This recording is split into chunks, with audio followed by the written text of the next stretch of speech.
Senator Ihara. Mr. President, arise to speak for GM 801 with reservations Please proceed. and aspirations.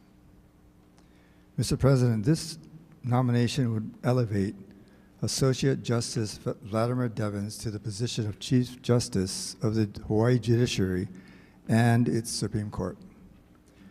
You know the story by now. It's a political story. And I'll tell you my version of what's going on in the political dimension of this nomination.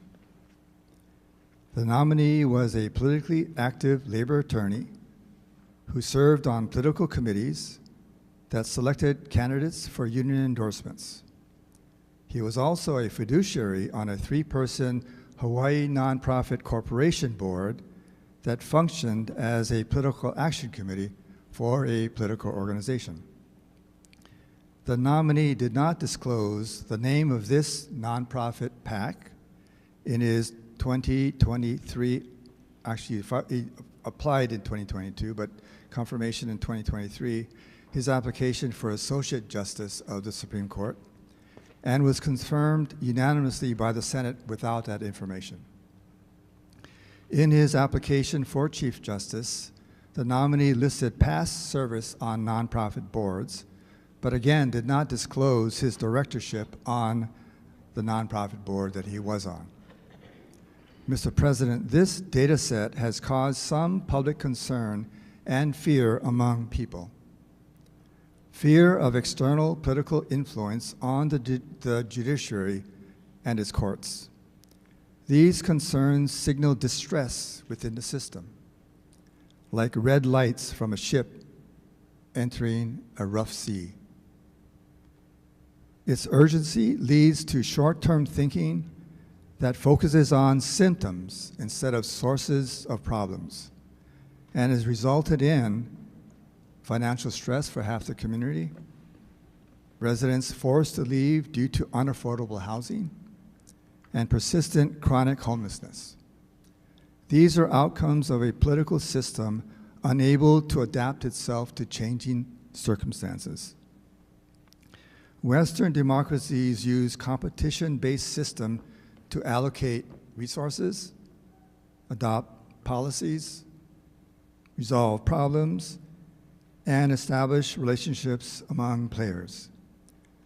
Competitions control to produce efficient outcomes that favor the strong, the smart, the creative, the cunning, and the ruthless. To manage the system's fear and distrust, government is divided into 3 branches to limit their powers, prevent overreach, and control excessive power. Indigenous values-based systems provide guidance by organizing around caring, belonging, and responsible action. Stewardship carries cultural memory that expands each generation's ability to produce outcomes, and stewardship and ability to adapt to the reality of their time. Control systems protect and produce outcomes, and stewardship guides by care. Both are needed: control to survive and care to nurture. Too much of one can cause imbalance and make government wobbly and grow distortions. By happenstance, Hawaii had a hybrid care and control system during the Hawaiian Kingdom.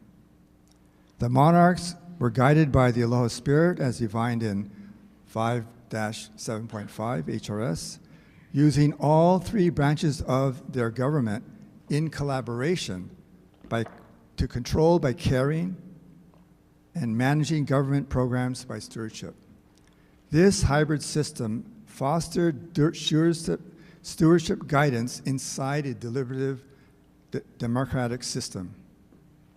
Hawaii governance went all Anglican Western at the 1893 Hawaii Kingdom overthrow, and until 85 years later, when in 1978, the Constitutional Convention installed indigenous values into the state constitution and added stewardship responsibilities to state government to guide government and its systems. I happen to be there, so I know. 8 constitutional amendments installed this stewardship governance guidance system into our Constitution. Responsibilities to care for the land, water, and environment, protection of agricultural lands and marine resources, respect for indigenous practices, revenue from the public land trust received and expended by a single Native Hawaiian entity, mandated funding of Hawaiian homelands, and required Hawaiian language education and made Hawaiian an official language in state proceedings, all new, 1978. That Constitution connected the state to the values of the kingdom that continued inside of a Western competition for the resources system. The move by the 1978 CONCON to embed indigenous values into the state constitution was inspired in large part, I believe, by Chief Justice William Richardson, who led the state's highest court on landmark rulings that it reflected Hawaii's history and values, not just those imported by Western systems. Thanks in part to C.J. Richardson, the 1978 Constitutional Convention reconnected values of the kingdom to the modern U.S. state of Hawaii. And since then, the Supreme Court has faithfully protected the Constitution from laws that harm indigenous values embedded in that Constitution. I believe this GM 801 Chief Justice nomination has enabled new insights into Hawaii politics, political influence, and public trust. Our political system that seems to continue to proceed, it is our political system that seems to continue to produce financial stress among our community,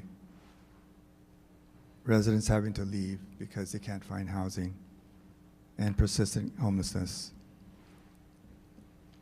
Adding caring, belonging, and stewardship governance seems appropriate now, and perhaps useful to complement the competition system.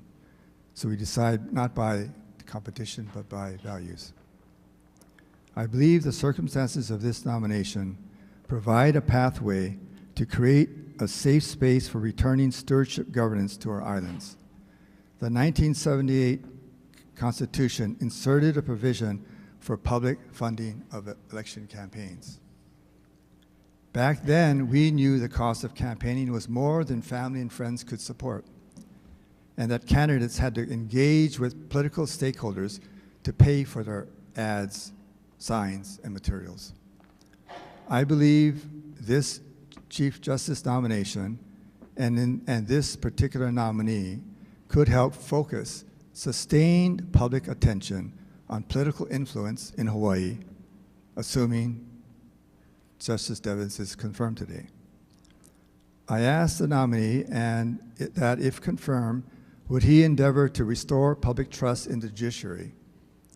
He said he would not object to this, and indicated an openness to require disclosure of political connections of judicial nominees. In a Devens term as Chief Justice, which seems likely today, I feel there's a possibility of sustained tension and public attention on the boundaries needed to protect and safeguard Hawaii's constitutional officers from outside influence, so that we and they could faithfully perform their duties to the Constitution. If we have values guiding our election system, a publicly funded system, I believe it can be a trust infrastructure in which we live and can conduct our constitutional duties faithfully and free of external pressure and not as an operating expense. Mr. President, I've laid out my views on this Chief Justice nomination, and with my vote, I will launch my hope and a movement for a community-wide journey to draw boundaries around our constitutional institutions so that we can be faithful to our Constitution. Thank you, Mr. President. Thank you. Any further discussion? If not, do we have unanimous consent